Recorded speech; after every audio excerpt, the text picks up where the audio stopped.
Should I narrate a little bit? No. Not even make like 3 comments like, we're going here, this is my videoing setup, and I love my wife. Do you? Yeah. How much?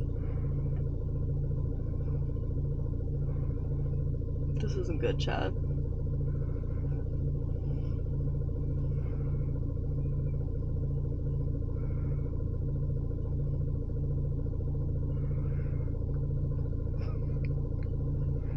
It's okay. Take I your love time. you so much that the reason that the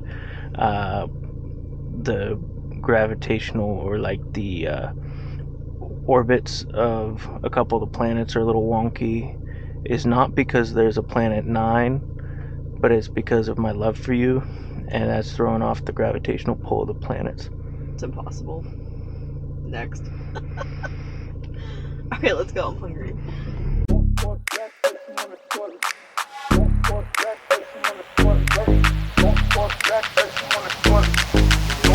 Back,